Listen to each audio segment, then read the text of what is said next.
E aí galerinha, tudo bem? Sejam bem-vindos de volta para a nossa aula de tratamento de efluentes. E o nosso assunto de hoje é o tratamento secundário. E enfim, nós vamos começar a ver como que nós removemos a DBO solúvel, a matéria orgânica dissolvida na massa de água. Antes de mais nada, quero pedir para você gentilmente se inscrever, curtir, compartilhar este vídeo, pois isso me incentiva a fazer sempre mais conteúdos ambientais para vocês. Talvez essa aula fique um pouquinho comprida, porque para iniciar esse nosso assunto, eu escolhi logo de cara o processo de lodos ativados, que é um dos mais eficazes, um dos mais eficientes, mas que tem muita coisa para ser conversada. E não só isso, como nós vamos começar hoje a falar sobre o tratamento biológico, o tratamento secundário, eu preciso explicar algumas coisinhas sobre o que são esses tratamentos secundários, qual a finalidade principal deles. Por isso, tenha paciência, aguente firme e qualquer coisa, coloca aí na velocidade 2 e taca-lhe pau. Bora lá?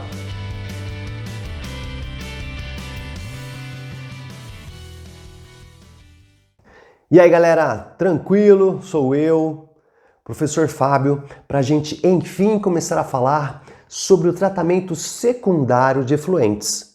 Agora, se você não sabe o que é o tratamento secundário, e sequer você viu o tratamento primário e o pré-tratamento, dá uma olhada nessas aulinhas que eu vou deixar aqui nesse card para que a gente possa agora começar a falar do tratamento secundário. E eu escolhi logo de cara o processo de lodos ativados. Por quê? Porque ele é muito vantajoso, ele é um dos processos mais modernos que nós temos para o tratamento biológico e que tem sido muito aplicado em várias estações de tratamento de efluentes. Ou seja, você que vai trabalhar com isso, provavelmente pode vir a trabalhar numa estação que usa um processo de lodos ativados. Mas, antes de eu falar do lodo ativado em si propriamente, vamos entender um pouquinho sobre o que é o tratamento secundário? Então, assim que o meu efluente chega numa estação de tratamento, eu preciso remover dele primeiro sólidos grosseiros, areias, eventualmente até mesmo óleos e graxas, coisas que podem danificar ou prejudicar as etapas posteriores. E isso vai acontecer no pré-tratamento. Em seguida, o efluente segue para o tratamento primário, onde eu vou remover sólidos sedimentáveis, aqueles que vão para o fundo do sistema pelo seu próprio peso. Ou seja, o pré-tratamento e o tratamento primário aplicam barreiras físicas para a remoção dos sólidos, mas eu ainda não removi a DBO solúvel, a matéria orgânica dissolvida na massa de água. Essa é a principal poluidora dos corpos aquáticos. Essa matéria orgânica, se cair num corpo aquático, vai servir de alimento para micro-organismos decompositores. E eles vão comer até esgotar o oxigênio do corpo aquático. E aí toda a vida que depende do oxigênio estará comprometida. Então, para remover a matéria orgânica dissolvida, eu preciso do tratamento secundário, que o pessoal chama de tratamento biológico. É aqui sim que eu vou conseguir eliminar boa parte da matéria orgânica, alcançar níveis altíssimos de remoção de DBO e meu efluente então estará sendo considerado como tratado. Ok? No pré-tratamento e no tratamento primário, a gente não remove grandes parcelas da matéria orgânica. A maior parte vai ser removida, então, no tratamento secundário. E o tratamento secundário, que é o tratamento biológico, ele pode ser aeróbio ou anaeróbio. O lodo ativado é um processo aeróbio, ou seja, eu injeto oxigênio, eu forneço oxigênio para os micro-organismos, eles vão comer a matéria orgânica, ou seja, quem trata o esgoto não sou eu e não são vocês, mas esses micro-organismos que se alimentam da matéria orgânica dissolvida e eles devolvem para a natureza gás carbônico e água. Ou seja, não tem cheiro, o tratamento biológico não tem que cheirar mal se ele for aeróbio. O tratamento anaeróbio a gente conversa depois, tá? E um dos melhores processos para tratamento biológico aeróbio é o processo de lodos ativados. Ou seja, eu faço crescer uma massa biológica de micro-organismos decompositores e no final do processo eu recirculo esses micro-organismos. Eles voltam para o início do processo para poder continuar se alimentando, ou seja, a recirculação do lodo traz uma série de vantagens que nós vamos ver ao longo desse vídeo. Então, uma estação de tratamento de efluentes que opera por lodos ativados vai ter basicamente essa carinha aqui. Um decantador primário, para remover o lodo primário, aquele lodo mais grosseiro. O reator biológico, onde de fato eu vou remover a matéria orgânica. E um decantador secundário, onde eu busco remover principalmente o lodo biológico para recirculá-lo para o início do meu processo. O processo de lodos ativados ele é tão excepcional porque a gente aprendeu a manipular as fases de crescimento microbiano. E se você não entender isso aqui, você não vai entender nada de lodos ativados. Logo que o micro-organismo tem contato com o efluente, tem contato com esse novo ambiente que ele está presente, existe uma fase adaptativa chamada de fase lag. O micro-organismo está se adaptando ao meio, conhecendo as condições de alimento, de luminosidade, de pH, a presença de predadores, a presença de oxigênio, se há ou não algum produto químico que pode matá-lo. Essa fase adaptativa é a fase mais lenta, é uma fase onde o micro-organismo ainda não está se alimentando, pois ele está conhecendo o ambiente onde ele se encontra.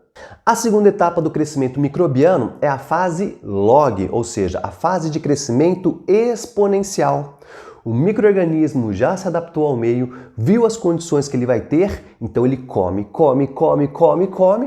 e se reproduz, se reproduz. Ou seja, uma célula viram 2, que viram 4, que viram 8, que viram 16, que viram 32 e assim sucessivamente. Então eu tenho um alto nível de crescimento microbiano e, consequentemente, um decréscimo muito acentuado também da matéria orgânica. Vai chegar um ponto onde a quantidade de alimento já é muito baixa e a quantidade de micro-organismos é muito alta. Nesse ponto que nós chamamos de fase estacionária, os micro-organismos param de se reproduzir, ou seja, está havendo uma escassez alimentar, o micro-organismo entra numa dieta forçada, onde ele precisa começar a economizar as suas energias. E uma das formas de economizar energia, se você for um micro-organismo, é não se reproduzindo. Então, nesse ponto onde nós temos muito micro-organismos, pouco alimento, mas já quase não há uma multiplicação celular, é o que nós chamamos de fase estacionária. Nessa quarta fase, nós temos muito pouco alimento presente. Os micro-organismos estão com muita fome e eles começam a morrer. Começa uma fase de canibalismo chamada de fase endógena. Os micro-organismos que sobreviveram se alimentam dos micro-organismos que estão morrendo, mas de qualquer forma há um decréscimo na população microbiana. A quantidade de células de micro-organismos começa a diminuir por causa desse processo de canibalismo. Sempre vai haver uma matéria orgânica remanescente, que são os próprios micro-organismos. Por isso que nenhum processo biológico atinge 100% de remoção da matéria orgânica, porque os próprios micro-organismos também constituem como parte da matéria orgânica presente. Então, conhecendo bem todas essas etapas do crescimento microbiano, agora eu posso brincar com elas. Eu posso recircular esses micro-organismos, ou seja, recircular o lodo e pular alguma dessas etapas ou focar em uma delas. Principalmente pular a fase lag. Essa fase adaptativa não é mais necessária, porque os micro-organismos, ao final do processo, já conhecem as condições de pH, de oxigênio, quantidade de alimentos, presença de substâncias tóxicas, insolação, tudo isso ele já está adaptado. Então essa fase lenta, onde eu não tenho nenhum consumo de matéria orgânica, é saltada, ela é retirada do processo e eu posso agora brincar com essas outras fases para melhorar a eficiência da minha estação de tratamento. Eu quero que venha brincar um pouco comigo. O quê? Brincar comigo. Então, como vocês podem ver, o micro-organismo é o meu ator principal. Ele é o cara mais importante no processo de lodos ativados. E como que eu faço para saber se a saúde deles, se a quantidade deles é adequada? Como monitorar a presença de micro-organismos dentro de uma estação de tratamento por lodos ativados? Bom, como a gente sabe, para cultivar micro-organismos, nós pegamos uma placa de Petri, colocamos um meio apropriado para o seu crescimento, inoculamos com o micro-organismo que queremos estudar, levamos isso para uma incubadora durante o período de 5 a 7 dias, depois nós coletamos a placa de Petri e contamos as unidades formadoras de colônia. Não, chega! Precisamos de uma coisa mais rápida, de uma coisa mais prática. Não dá para depender de todos esses ensaios laboratoriais para podermos operar adequadamente a estação.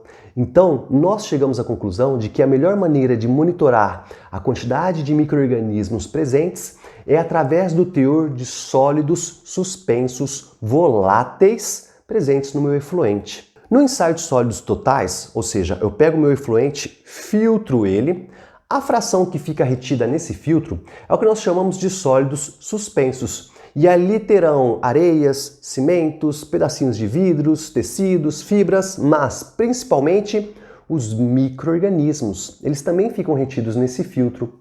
Depois, então, eu faço a queima. Vamos chamar de queima, mas não é bem isso, tá? Eu volatilizo esses micro-organismos, essa matéria orgânica. Aquilo que volatilizou, aquilo que era orgânico e ficou retido no filtro, é o que eu chamo de sólidos suspensos voláteis. E isso representará para mim a quantidade de micro-organismos presentes no meu efluente. Então, numa estação de tratamento de lodos ativados, sempre que eu quiser saber a quantidade de micro-organismos presentes em alguma etapa, eu faço um ensaio de sólidos suspensos voláteis. Então esses meus sólidos suspensos voláteis, ou seja, esses meus micro-organismos, eles estarão presentes dentro dos flocos biológicos. Flocos biológicos são matrizes de polissacarídeos compostas por micro-organismos decompositores, bactérias filamentosas, protozoários. Eles vão se juntando, se agregando, formando um floco, uma coisa mais densa, uma coisa mais pesada, que fica flutuando na massa de água, decompondo a matéria orgânica e se juntando com outros flocos, dando origem ao tal do lodo biológico. E é aqui então que nós temos um dos primeiros parâmetros operacionais muito importantes para as estações de tratamento por lodos ativados, que é a relação alimento-microorganismo, relação AM, ou em inglês FM, Food and Microorganisms. A relação alimento-microorganismo diz pra gente qual é a taxa de operação dos nossos reatores. Eles podem ser de alta taxa, de taxa convencional ou de baixa taxa, também conhecidos como processos de aeração prolongada. Ou seja, quanto mais alimento eu tiver para a mesma quantidade de micro-organismos, maior será essa taxa e diferentes situações acontecem. O cálculo da relação alimento-micro-organismos é um cálculo até que bem simples.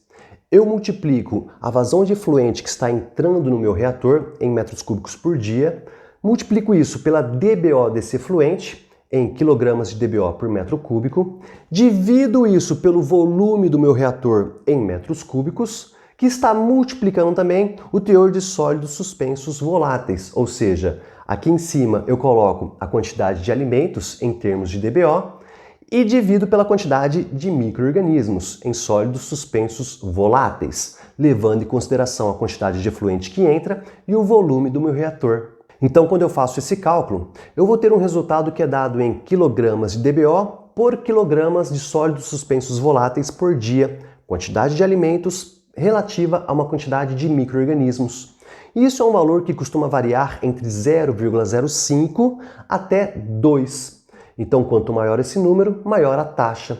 Resultados entre 0,7 e 1,5 aproximadamente corresponderão à chamada fase log, ou seja, aquela fase de crescimento exponencial. Nessa fase eu tenho muito alimento e não tanto micro-organismo presente. Consequentemente, o meu reator é chamado de reator de alta taxa. Em função disso, haverá uma geração de lodo muito grande, que depois precisará ser estabilizado, e eu ainda vou ter uma DBO remanescente muito alta. Então, os reatores de alta taxa não são os mais aplicados hoje em dia. Resultados de alimento micro-organismos que variam entre 0,2 e 0,5 corresponderão aproximadamente à fase estacionária do crescimento microbiano, e os meus reatores são chamados de reatores de taxa convencional. Retiram muito bem a matéria orgânica, mas requerem quantidades de oxigênio muito grande. também há uma boa produção de lodo que também necessitará de tratamento posterior após ser removido do processo. Quando a relação alimentos micro-organismos resulta num valor entre 0,05 e 0,15, nós estamos falando dos reatores que operam em baixa taxa ou reatores de aeração prolongada. Nesses reatores nós temos pouco alimento e muito micro-organismo. Consequentemente, eu estou relacionando com aquela fase endógena do crescimento microbiano, aquela fase onde há a morte dos micro-organismos pela falta de alimento. Esses reatores, contudo, são os que têm a melhor eficiência em termos de remoção de DBO. O lodo já sai praticamente estabilizado por causa desse processo de canibalismo, porém são reatores que exigem uma quantidade de oxigênio muito maior, um tempo de detenção um pouquinho maior. Em compensação, muitas vezes eles dispensam o tratamento primário, eu economizo em área construída. Bom, e para você que só me entendeu falar blá blá blá blá blá blá blá blá, food, blá blá blá blá blá blá blá blá, micro-organismos, vamos tentar fazer um exemplo para ver se fica um pouquinho mais fácil? Confere aqui, ó. Suponha um sistema de lodos ativados que trata uma vazão de 3.400 metros cúbicos por dia, cuja DBO é de aproximadamente 0,1930 kg por metro cúbico. O tanque de aeração possui um volume de 960 metros cúbicos e o teor de sólidos suspensos voláteis é mantido em cerca de 2,5 kg por metro cúbico. Calculando a relação alimento-micro-organismos, nós temos que a vazão efluente é de 3.400 metros cúbicos por dia, multiplicados pela DBO de aproximadamente 0,1930 kg por metro cúbico, divididos por um volume de reator de 960 metros cúbicos, multiplicados por 2,5 kg por metro cúbico de sólidos suspensos voláteis, e isso resulta num valor de 0,27 kg de DBO por quilogramas de sólidos suspensos voláteis ao dia. Como o resultado de alimentos micro-organismos é igual a 0,27, nós verificamos que esse sistema está operando em uma taxa convencional, ou seja, relacionada com a fase estacionária do crescimento microbiano. Então, no processo de lodos ativados, se eu quero variar a taxa, eu preciso construir reatores de tamanhos diferentes, ou então mudar a vazão, ou então aumentar ou diminuir a quantidade de micro-organismos presentes. Outro parâmetro operacional muito importante para esse tipo de sistema é a idade do lodo. O lodo não pode ser muito jovem e nem muito velho. Quando o micro-organismo tem contato com o alimento, ele vai comer, se multiplicar, depois eu retiro ele do sistema e volto ele para o início, onde ele vai comer e voltar a se multiplicar. Ou seja, o micro-organismo vive nesse ciclo de comer, se multiplicar e voltar para o início do processo. E com o tempo, inevitavelmente, ele vai envelhecendo.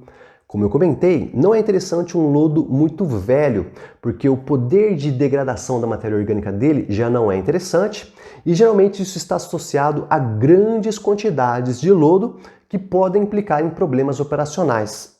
E o lodo muito novo também não é interessante, porque eu posso chegar muito próximo daquela fase lag, aquela fase adaptativa, que demora mais e eu não tenho nenhum consumo de material orgânico. O ideal é que a idade do lodo esteja entre 3 a 10 dias para reatores de taxa convencional e entre 18 a 30 dias para os reatores de baixa taxa. E como que a gente consegue calcular a idade do lodo? Bom, a idade do lodo pode ser calculada de diferentes maneiras, mas o mais comum é o teor da massa de sólidos que está entrando no reator dividido pelo teor da massa de sólidos que está saindo do meu sistema. Em outras palavras, o teor de sólidos suspensos voláteis que está começando a entrar no reator, multiplicado pelo volume do reator, dividido pelo teor de sólidos suspensos voláteis que estão saindo do meu reator, multiplicados pela vazão que está deixando também o meu sistema. E novamente, para você que só me entendeu dizer blá blá blá blá blá blá blá blá, vamos fazer um exemplo para ver se isso fica mais fácil? Mas lembre-se, sólidos suspensos voláteis numa estação de tratamento por lodos ativados corresponde à quantidade aproximada de micro-organismos presentes na massa líquida. Então, olha só esse exemplo aqui, ó. Uma ET opera um tanque de aeração com 100 metros cúbicos de volume, descartando uma vazão de 2,1 metros cúbicos por dia de lodo recirculado. O teor de sólidos suspensos voláteis no reator é de 2.500 mg por litro, enquanto que no decantador e, consequentemente, no lodo recirculado, esse teor aumenta para 6.000 mg por litro. Porque no decantador secundário, o lodo está sendo adensado, então o teor de micro-organismos é maior, sólidos suspensos voláteis têm um teor maior, e também porque na etapa anterior, os micro-organismos se reproduziram, aumentando ainda mais essa quantidade de sólidos suspensos voláteis. Então a idade do lodo é dada por sólidos suspensos voláteis entrando no meu sistema vezes o volume do meu reator, ou seja, 2.500 vezes 100, divididos pela vazão que está deixando o meu sistema, vezes sólidos suspensos voláteis nesse sistema de decantação. Então, 2,1 vezes 6.000, e isso dá aproximadamente 20 dias de idade do lodo. Perceberam? Então, a idade do lodo depende desses parâmetros, o teor de sólidos antes e depois, e o volume do tanque e a vazão que está deixando o meu sistema. Mexendo com esses números, eu consigo deixar o meu lodo mais jovem ou mais velho, ou seja, se eu quiser deixar o meu lodo mais bonitinho ou mais velhinho, eu mudo a vazão de descarte do lodo. Como eu já comentei, uma parte do lodo inevitavelmente tem que ser descartada, porque ele está envelhecendo, e eu vou recirculando o excedente. Essa vazão de descarte pode ser maior ou menor, e ela é inversamente proporcional à idade do lodo. Então, se eu aumento a vazão de descarte, eu diminuo a idade do lodo. Se eu diminuo a vazão de descarte, eu aumento a idade do lodo. Então, essa é uma das formas da gente controlar a idade do lodo que está dentro do meu sistema e, consequentemente, operar da forma mais eficiente e mais adequada possível.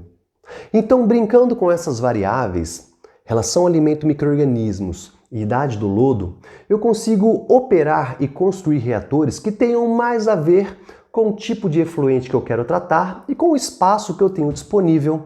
Então nós vamos ter variações do tipo reatores de mistura completa, reatores em pistão, valos de oxidação, reatores do tipo carrossel. Alguns podem ou não dispensar o tratamento primário, outros podem ou não dispensar a estabilização do lodo. Então eu mudo essas variáveis para adaptar o processo de lodos ativados com aquilo que se encaixa melhor no que eu pretendo, no que eu tenho de área disponível e no quanto que eu estou disposto a investir nesse processo. São algumas variáveis que eu nem vou tentar ficar falando de todos esses modelos aqui, senão essa aula vai ficar mais longa do que já está, ok? Mas entenda que há muitas variações no processo de lodos ativados, que geralmente são essas mudanças em relação ao alimento micro-organismo e à idade do lodo. E da mesma forma, o jeito que eu vou injetar oxigênio na massa líquida também vai variar de todas as formas possíveis. Existem várias tecnologias nesse tipo de processo, mas basicamente eu tenho dois sistemas que são os mais comuns. O turbilhonamento superficial, onde eu coloco bombas, motores na superfície que vão injetar o oxigênio superficialmente ou lançar esse efluente para o ar para que ele se auto-oxigene, ou os chamados sistemas de bolhas difusas, que são pratos colocados nos fundos dos reatores que vão borbulhar microbolhas de baixo para cima, cada um com suas respectivas qualidades, com suas respectivas desvantagens, que eu também não vou me estender nesse assunto aqui, porque aí vai depender da tecnologia que você está disposto a aplicar no seu processo, tá bom? Mas basicamente é isso, ou eu injeto por baixo para um sistema de ar difuso, ou eu injeto por cima em sistemas de turbilhonamento. Então, depois que eu passei pela etapa biológica, onde os micro-organismos comeram matéria orgânica, se reproduziram, se multiplicaram, agora eu vou para a próxima etapa, que é a decantação secundária. Vou retirar o lodo, uma parte eu vou recircular e outra parte eu vou descartar. Um parâmetro operacional muito importante nessa próxima etapa é o IVL, o Índice Volumétrico de Lodo. O índice volumétrico de lodo diz pra gente se o meu lodo tem uma boa sedimentabilidade ou não. Então é um valor que eu calculo e dependendo da faixa que eu consigo me enquadrar, eu vou saber se o meu lodo vai para o fundo do sistema ou se ele pode acabar flutuando junto com a massa líquida. E isso é um problema. Se o meu lodo flutua junto com a massa líquida, ele vai sair superficialmente com ela. Isso implica em altos valores de DBO no efluente tratado. Isso implica numa alta turbidez também no efluente que já está tratado. Então eu terei problemas para cumprir a legislação. Por isso, eu preciso que esse lodo vá para o fundo. E o IVL diz pra gente justamente isso. O ensaio de IVL ou ensaio de cone é um ensaio relativamente tranquilo. Consiste em coletar 1 litro de amostra do meu efluente tratado já na etapa de decantação e deixá-la descansando por 30 minutos. E após 30 minutos, eu faço a leitura correspondente ao volume que o lodo está ocupando dentro do meu cone ou dentro da minha proveta graduada também. A gente também pode fazer esse ensaio com provetas. O IVL então vai me dizer o volume ocupado por 1 grama de lodo nesse processo todo. Então, ao final de 30 minutos, eu faço a leitura lá no meu sistema graduado, multiplico por 1000 para converter miligramas em gramas e divido pelo teor de sólidos suspensos totais. Atenção, eu disse sólidos suspensos totais e não mais sólidos suspensos voláteis. Porque no meu lodo agora, no meu lodo secundário, eu não tenho tão somente os micro-organismos. A ideia do decantador secundário é remover todo o lodo possível, além dos micro-organismos. Então eu já não considero somente os sólidos suspensos voláteis. Nesse cálculo aqui, me interessa os sólidos suspensos totais, ou seja, todo o lodo presente ali, toda a massa que constitui o lodo e não tão somente a massa de micro-organismos mais. Depois que eu realizo o cálculo, então, vou ter valores típicos que podem variar entre 0 e 500, dizendo então qual que é o volume ocupado por cada grama do meu lodo. Se o meu resultado der um valor entre 0 e 50, a sedimentabilidade do meu lodo é ótima. Provavelmente a minha estação funcionará sem maiores intercorrências. Valores entre 50 e 100 dizem que a sedimentabilidade do meu lodo é boa, então ela vai continuar funcionando, vai continuar operando sem maiores intercorrências.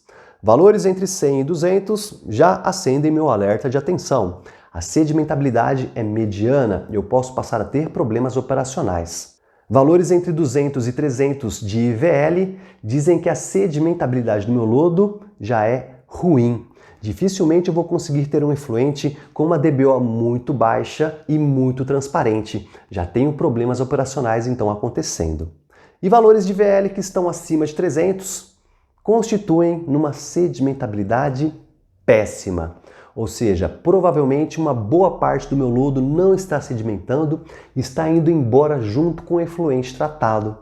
Consequentemente, a DBO do efluente tratado pode ser tão alta ou quase igual à DBO de entrada em todo o meu sistema de tratamento.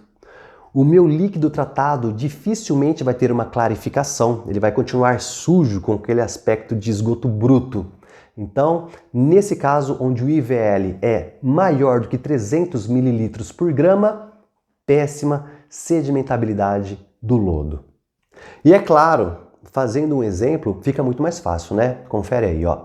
Em um ensaio de sedimentabilidade, o volume ocupado pelo lodo após 30 minutos de repouso foi de 600 ml por litro. O ensaio de sólidos suspensos totais resultou em um valor de 4.000 mg por litro. Determine o IVL e a sedimentabilidade do lodo nesse sistema.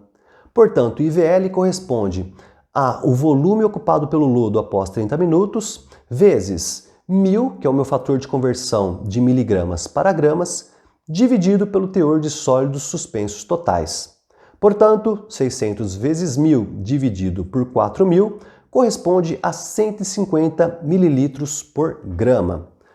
Esse resultado de IVL classifica a minha sedimentação como média.